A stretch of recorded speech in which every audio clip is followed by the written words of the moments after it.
자, 여러분, 오늘은 우리의 상식을 아주 산산조각 내버릴 만한 흥미로운 이야기를 하나 해볼까 합니다. 바로 C.S. 루이스의 명작 스크루테이프의 편지 5장에 나오는 내용인데요.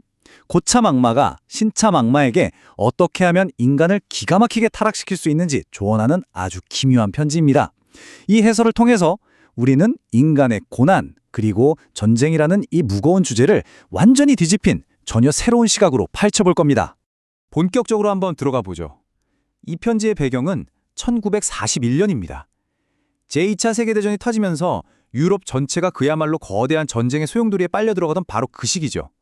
자, 여기서 한번 생각해 볼까요? 우리가 흔히 생각할 때 악마들이라면 이런 끔찍한 폭력과 파괴를 보면서 당연히 신나서 환호성을 지를 것 같지 않나요? 세상이 온통 피바다가 되고 무너져 내리는 상황이야말로 그들이 그렇게나 바라는 완벽한 지역의 모습일 테니까 말이죠. 네, 실제로 신참 악마인 워무드의 반응이 딱 그랬습니다. 유럽에서 어마어마한 대규모 전쟁이 터지니까 이 젊고 풋내기인 악마는 자기가 담당한 인간, 그러니까 그들의 표현으로는 환자를 파멸시킬 절호의 기회가 왔다면서 진짜 뛸 듯이 기뻐합니다. 엄청난 스케일의 갈등과 학살이 시작된 걸 보고 아주 소름이 끼칠 정도로 극도의 흥분 상태를 보이거든요. 자기가 직접 전쟁이 시작되었다는 소식에 기뻐서 미치겠어요 라고 문자 그대로 표현할 정도니까요. 그런데 말이죠. 여기서 정말 완벽한 반전이 일어납니다. 고참 악마이자 삼촌인 스크루테이프가 조카의 이 들뜬 반응에 찬물을 확 끼얹었거든요. 아주 차갑게 꾸짖습니다. 스크루테이프는 워무드가 인간의 비참함이 주는 그 즉각적인 쾌감에 완전히 눈이 멀어버렸다고 지적해요. 네가 취한 것에 불과하다면서 단지 인간의 고뇌와 혼돈이라는 달콤한 포도주를 홀짝거리면서 취해 있을 뿐이지 진짜 중요한 목표는 완전히 놓치고 있다고 아주 날카롭게 일침을 가하죠. 스크루테이프가 강조하는 핵심 철학은 아주 명확합니다. 악마들에게도 의무가 쾌락을 앞서야 한다는 거예요. 물론 인간이 겪는 공포나 절망, 고통을 지켜보는 건 악마들 입장에선 유쾌하기 짝이 없는 활력소일 겁니다. 그동안 애쓴 것에 대한 짭짤한 보상이기도 하고요. 하지만 그들의 진짜 궁극적인 목표는 따로 있거든요. 바로 인간의 영혼을 안전하게 낚아채서 지옥으로 끌고 가는 것입니다. 이 길고 중요한 의무가 눈앞의 일시적인 쾌락보다 무조건 우선되어야 한다는 걸 똑똑히 알려주는 겁니다. 이 고참 악마의 냉철한 분석에 따르면요. 전쟁에 가진 그 폭발적인 규모와 폭력성은 사실 악마들의 원대한 계획에 엄청나게 심각한 위협을 가져옵니다. 겉으로 보기에는 혼란과 파괴가 넘쳐나니까 무조건 악마에게 유리해 보일 수 있겠죠? 하지만 막상 까보면 전쟁 그 자체에는 악마들에게 결코 유리할 게 없는 요소들이 아주 다분히 섞여 있거든요. 한마디로 순간적인 흥분에 넋이 쏙 빠져서 진짜 본분을 잃게 만드는 악마들 입장에서는 아주 위험천만한 상황이라는 뜻입니다. 자, 여기서 이 작품의 독특한 세계관을 잠깐 정의하고 넘어갈 필요가 있겠네요. 악마들의 입장에서 부르는 원수, 이게 과연 누굴까요? 네, 바로 신을 의미합니다. 철저히 악마의 시선으로 뒤집힌 이 문학적 관점 속에서 신이라는 존재는 악마들의 굶주림을 비웃는 반대 세력으로 묘사됩니다. 심지어 인간의 고통이나 전쟁 같은 끔찍한 재난조차도 결국 인간의 영혼을 구원과 미덕으로 이끄는 강력한 촉매제로 휙 뒤바꿔서 사용해버리는 아주 골치 아픈 존재인 거죠. 그리고 이 부분은 정말 기가 막힌 통찰을 보여주는데요. 여러분, 평화로운 시절을 한번 떠올려 보세요. 인간들은 대개 자기 자신한테만 관심을 쏟으면서 꽤 이기적으로 고립된 채 살아갑니다. 악마들이 딱 좋아하는 상태죠.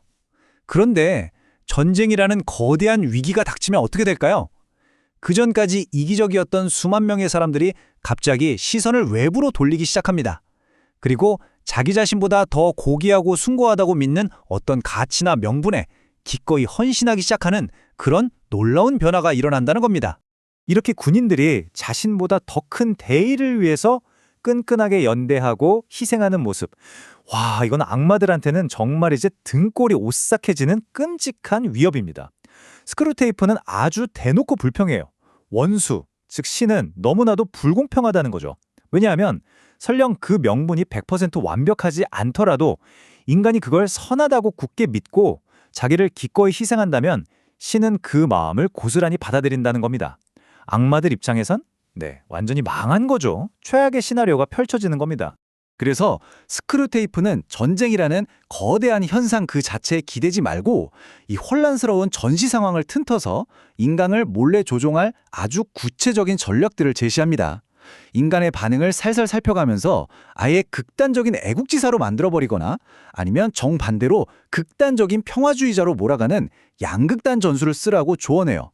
또 하나 소름 돋는 전략은요, 공포나 사랑하는 사람을 잃은 슬픔 같은 고통이 극에 달했을 때 인간의 이성이 마비되는 바로 그 짧은 순간이 있거든요. 그때를 확 틈타서 영혼을 낚아채라는 겁니다. 자, 여기서 이 슬라이드에서 정말 흥미로운 점이 하나 등장합니다. 바로 죽음을 바라보는 악마들의 노골적인 시각 차이인데요.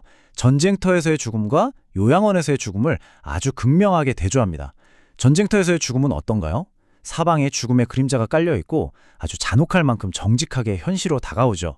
반면에 악마들이 가장 사랑하고 환영하는 죽음의 방식은 완전히 다른 곳에 있습니다. 악마들이 꼽는 가장 이상적이고 완벽한 죽음의 장소, 그건 바로 값비싸고 안락한 요양원입니다. 도대체 왜일까요? 그곳은 처음부터 끝까지 철저한 기만으로 가득 차 있기 때문이죠. 거기서는 의사, 간호사, 심지어 친한 친구들이나 성직자들까지 똘똘 뭉쳐서 죽어가는 사람한테 금방 나을 거야, 살 수 있어 라고 거짓 위로를 건네거든요. 푹신하고 편안한 침대에 누워 환자는 진짜 자기의 영적인 상태나 죽음이라는 차가운 현실을 전혀 직시하지 못하게 됩니다. 다가올 영혼에 대비할 영적인 준비를 완벽하게 차단당하는 거죠. 악마들 입장에선 진짜 이보다 더 훌륭한 시스템이 어디 있겠습니까? 그러니까 여기서 가장 핵심적인 포인트는 바로 이겁니다. 악마들이 인간을 타락시킬 때 쓰는 최고의 무기가 뭔지 아시나요? 바로 이 세상에 만족하며 안주하는 마음입니다. 그런데 전쟁은 이 무기를 아주 산산조각 내버려요. 왜냐하면 전쟁은 매일같이 사람들에게 죽음을 환기시키거든요. 이 세상에서의 삶이 영원할 거야 라는 인간 특유의 그 안일한 착각을 하루아침에 아무짝에도 쓸모없는 휴지 조각으로 만들어버리는 겁니다. 화면에 보이는 저 주인 잃은 텅 빈 신발들과 무너져 내린 잿빛 현실을 한번 보시죠. 전쟁이 가져온 공포, 그리고 그 고통의 무게는 그야말로 참혹함 그 자체입니다. 하지만 정말 역설적이게도 이토록 끔찍하고 적나라한 삼상이 인간에게 필멸성, 즉 우리 모두는 결국 죽는다는 그 피할 수 없는 진실을 너무나도 똑똑히 직시하게 만듭니다. 언젠가 우리 모두는 죽음을 맞이한다는 외면하고 싶었던 그 무거운 진실 말입니다. 스크루테이프가 내뱉은 이 탄식 섞인 문장 하나가 악마들이 느끼는 그 깊은 절망감을 아주 완벽하게 요약해줍니다. 전쟁통에도 자기가 영원히 살 수 있으리라고 믿을 인간이 한 놈인들 있겠느냐. 정말 뼈 때리는 말이죠. 죽음을 코앞에 둔 인간은 그제야 비로소 자기 삶을 진지하게 돌아보고 영혼의 준비를 시작합니다. 악마의 시선에서 볼 때 인간이 이렇게 완벽하게 영적인 채비를 갖춘 채로 죽음을 맞이하는 것? 와, 이건 그들 진영에 떨어지는 엄청난 핵폭탄급 재앙이자 상상할 수 없는 손실인 겁니다. 자, 이제 이 해설 전체를 관통하는 가장 거대한 역설을 하나 정리해 보겠습니다. 인간을 짓누르는 길고 끔찍한 고난, 그것이 사실은 원수, 즉 신에 의해서 인간 구원에 꼭 필요한 촉매제로 활용된다는 놀라운 사실입니다. 인간이 고통 속에서 그냥 절망해버리는 게 아니라 그 순간 신을 향해 구원을 요청하기만 한다면 그 영혼은 거의 100% 완벽하게 보호받게 된다는 것. 이게 바로 악마들이 수천 년간 경험해온 그들이 가장 끔찍하게 두려워하는 진짜 진실인 거죠. 지금까지 우리는 악마의 시선이라는 이 어둡고 묘하게 뒤틀린 철학을 렌즈 삼아 고통과 전쟁의 의미를 살펴봤습니다. 자, 이제 이 관점을 우리들의 실제의 삶으로 살짝 가져와 보죠. 여러분이 지금 삶에서 마주하고 있는 크고 작은 고난들, 벅찬 위기들, 그건 그저 우리를 괴롭히고 갉아먹기만 하는 무의미한 저주에 불과할까요? 아니면 혹시 그 고난이야말로 이 세상에 대한 우리의 안일한 착각을 와장창 깨뜨리고 우리를 훨씬 더 깊고 높은 가치, 영적인 깨어남으로 이끌어주는 변장된 축복은 아닐까요? 악마들이 그토록 소름 끼치게 두려워했던 그 역설적인 진실을 오늘 한 번쯤 가만히 떠올려 보셨으면 좋겠습니다. 오늘 우리가 함께 파헤쳐본 이 기묘한 이야기들이 앞으로 여러분이 마주할 인생의 장애물들을 전혀 다른 시각으로 바라보게 해주는 아주 멋진 렌즈가 되기를 바랍니다. 끝까지 함께 해주셔서 감사합니다.